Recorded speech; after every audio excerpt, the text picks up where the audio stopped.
If you feel tired for no clear reason, if you notice swelling in your body or changes in your urine, you might be overlooking important signals from your kidneys. Today, I want to explain in a clear and practical way how to recognize these signs early and what you can start doing right now to protect your health.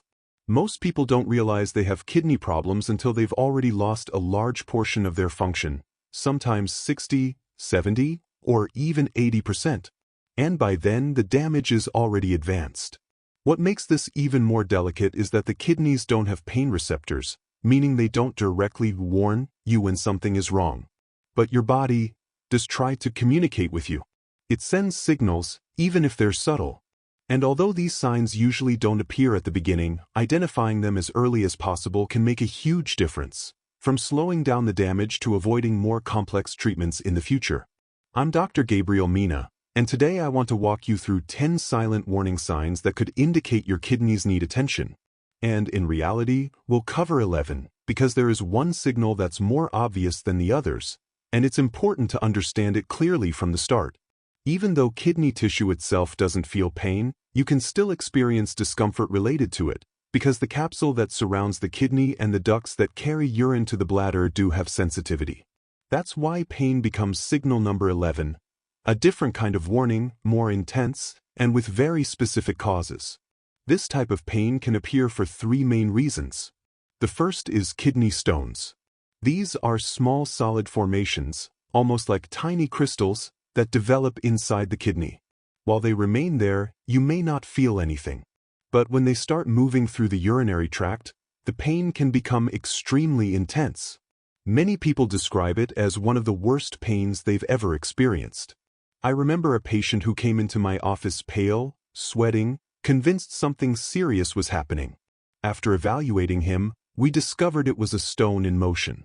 This kind of pain doesn't just hit hard, it comes in waves because the duct tries to push the stone out, contracts, moves it a bit, stops, and tries again. The pain also tends to shift location. It usually starts in the upper back, near the ribs, and over time can move downward toward the lower abdomen or groin. Other symptoms may appear as well: frequent urge to urinate, burning during urination, and even blood in the urine due to internal irritation. In some cases, nausea or vomiting can occur. This happens because of the vagus nerve, an important connection between the brain and several abdominal organs. When it becomes irritated, it can trigger reactions similar to food poisoning. Kidney stones don't usually cause fever. But if they block urine flow and an infection develops, then fever and chills can appear, and in that case, it's essential to seek medical attention immediately. The second cause of pain is a kidney infection. Here, the pain feels different. Deeper, more constant, and often described as pressure. This happens because the kidney becomes inflamed, blood flow increases, and the tissue swells, pressing against its outer layer. In these cases, it's common to feel truly unwell. Fever, chills, and general discomfort appear, along with urinary symptoms like burning, urgency, and cloudy or foul-smelling urine. Nausea may also occur due to the same nerve irritation. The third cause is a more progressive condition, such as polycystic kidneys. In this case, the discomfort is not sharp but persistent, like a feeling of heaviness or pressure in the lower back. This happens because cysts form and cause the kidney to gradually enlarge over time. This growth can create internal pressure, affect blood vessels, and even lead to increased blood pressure. It's a slow process that can develop over years, eventually causing a sensation of fullness or swelling in the abdomen. I wanted to explain the topic of pain clearly because it's very different from what happens in other kidney conditions. In many cases, kidney problems progress silently, without obvious discomfort. Now, before we continue with the silent warning signs, let me pause for a moment.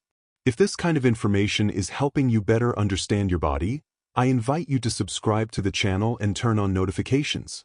Here, we share content designed to help you care for your health in a simple and practical way. Let's continue. These silent signs have something in common. They don't appear overnight, and they don't easily grab your attention.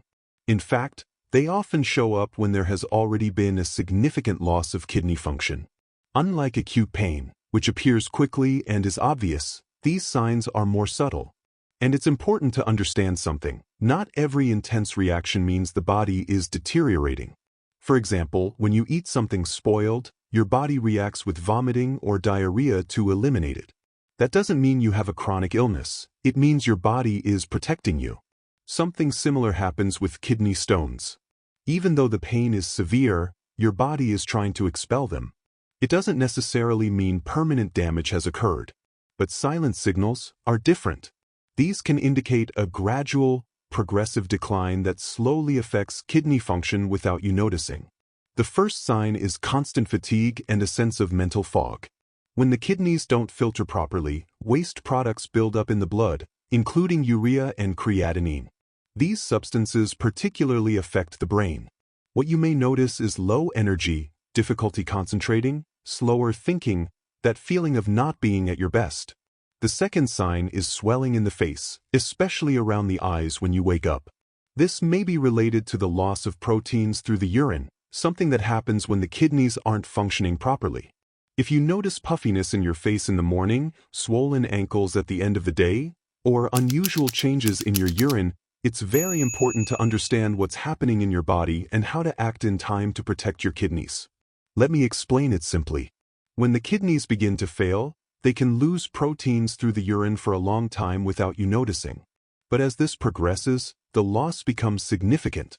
One of the most important proteins is albumin, which plays a key role, keeping fluid inside the blood vessels.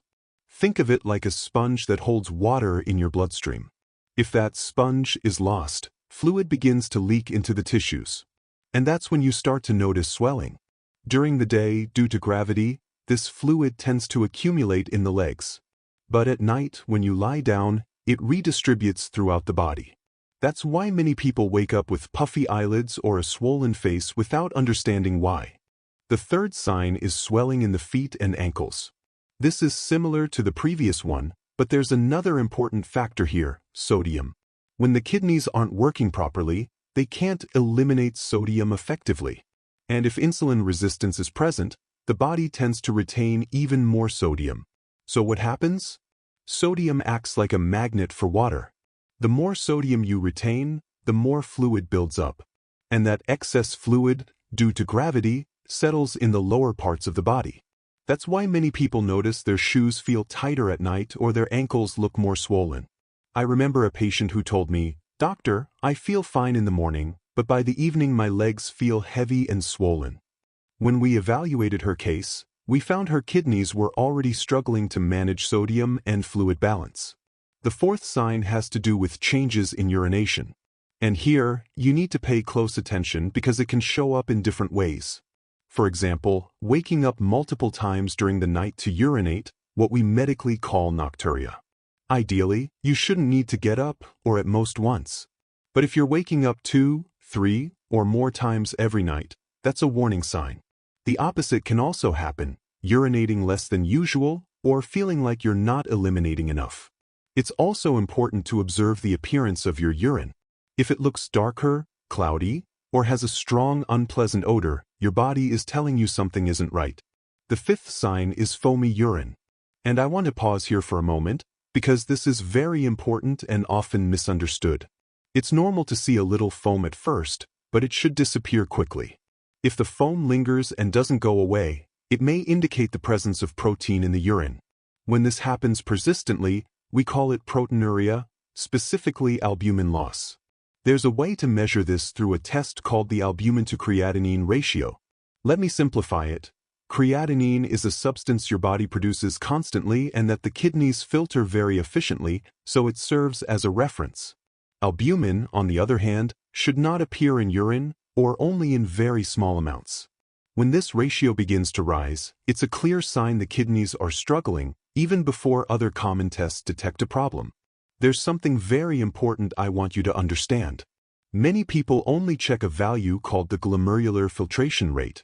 But this can appear normal even when early damage already exists. In contrast, the presence of small amounts of albumin in the urine can alert us much earlier. It's an early sign that the kidneys are leaking what they should be retaining. However, visible foam in urine usually appears later, when the amount of protein loss is already higher. In other words, when the problem has progressed further. That's why you shouldn't wait to see foam before taking action. There are much earlier signs that can be detected in time. The sixth sign is dry, itchy skin. When the kidneys don't filter properly, certain substances start building up in the blood, including phosphorus. This excess can affect the skin, causing dryness, irritation, and persistent itching. Many people think it's just a skin issue, when in reality it may have an internal cause. The seventh sign often surprises people: anemia.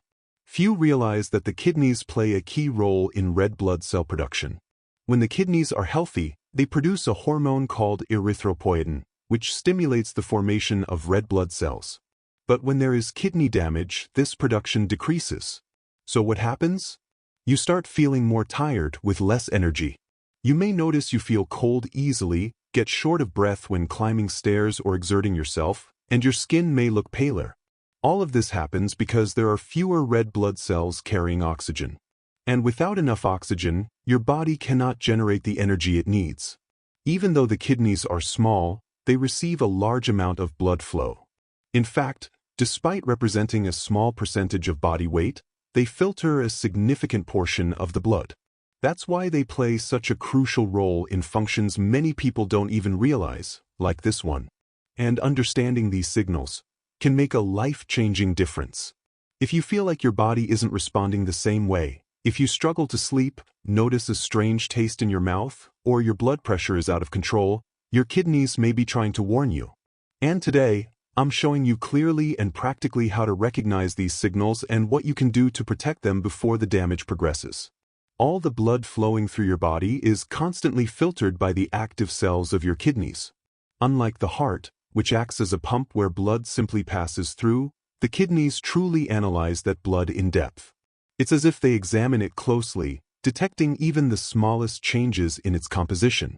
For example, when you spend time at high altitudes where oxygen levels are lower, your blood carries less oxygen. Your kidneys detect this and respond by producing more erythropoietin, helping your body create more red blood cells to adapt. It's an intelligent system, but also very sensitive when something isn't working properly. Now, one of the most common and dangerous issues is high blood pressure. When the kidneys begin to fail, they tend to retain more sodium than they should. And sodium, as you know, attracts water. This increases blood volume inside the vessels and, as a result, raises blood pressure. In a healthy person, the body can self-regulate and balance this increase. But when insulin resistance or kidney damage is present, that mechanism no longer works properly. The result is a vicious cycle. Damaged kidneys raise blood pressure, and that high pressure continues to damage the kidneys. In my experience as Dr. Gabriel Mena, I remember a patient who came in with hypertension that was very difficult to control. He had tried diet, exercise, even medication, but nothing worked. When we looked deeper, we found silent kidney deterioration driving the problem. Once we addressed the root cause, his blood pressure finally began to stabilize. Another sign many people overlook is a metallic taste in the mouth or breath that smells like ammonia. This happens because when the kidneys don't filter properly, urea builds up in the blood. That urea is then broken down into ammonia by bacteria in the mouth, creating that unpleasant taste that doesn't go away even after brushing your teeth. And here's something important. This is not a hygiene issue, it's an internal signal.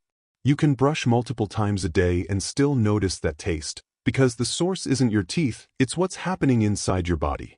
Another key symptom is poor sleep. When the kidneys fail to remove toxins properly and don't regulate electrolytes correctly, the nervous system is affected. And your nervous system depends on a very precise balance to function well. During the day, your body is meant to stay active and alert. At night, it should naturally shift into a state of rest and recovery. But when that balance is disrupted, insomnia begins to appear, sleep becomes shallow, and you may even wake up feeling like you didn't rest at all. In some cases, restless leg syndrome can also develop. It's that uncomfortable sensation in your legs, like a constant urge to move them, especially at night. This further interrupts your sleep and creates a buildup of fatigue that gradually affects your overall quality of life. Now, let's focus on what truly matters, what you can start doing today. The key is prevention. because many of these issues develop silently over the years. The most powerful step you can take is improving your metabolic health. Reducing insulin resistance, managing inflammation, and taking care of your diet are essential foundations. You also need to keep a close eye on your blood pressure. Don't wait until it's too late. Keeping it under control early on can make the difference between healthy kidneys and a gradual decline. When it comes to hydration, it's not about drinking excessive amounts of water without guidance. The simplest way to monitor this is by observing the color of your urine. It should be light, a pale yellow shade. If it's dark, you need more fluids. If it looks completely clear, you may be overhydrating. Another crucial point is to avoid, as much as possible, common over-the-counter anti-inflammatory medications. Many of these drugs may seem harmless, but frequent use can be highly damaging to your kidneys. And if you already suspect something isn't right, don't ignore it. There are simple tests that can provide valuable insight. Blood tests to evaluate kidney function, electrolyte levels, and a specific urine test called the albumin-to-creatinine ratio, which helps detect early damage. If there are already signs of decline, it's important to adjust your diet, especially your protein intake. Healthy kidneys can handle protein well, but damaged kidneys have a harder time processing it and eliminating its waste. I also want you to be cautious with certain natural supplements. Even though they come from plants, some can be just as potent as medications and may harm your kidneys if not used properly. Before I say goodbye, I want to share something from the heart. Take care of your body, listen to it, respect it, and take a moment to thank God for your life. For each day you have the opportunity to learn, to improve, and to make choices that protect your health. If this content has helped you, I invite you to subscribe to the channel, share this video with someone who needs it, and turn on notifications so you don't miss what's coming next. Here, every single day, we work with dedication to bring you clear, practical, and valuable information. Here on Dr. Gabriel Mena's channel, we are truly honored to support you on your journey toward better health. Tomorrow, we'll have a new video created just for you, to help you keep improving your habits step by step, and hopefully, you'll share it with those you care about, because health, when shared, becomes even more powerful.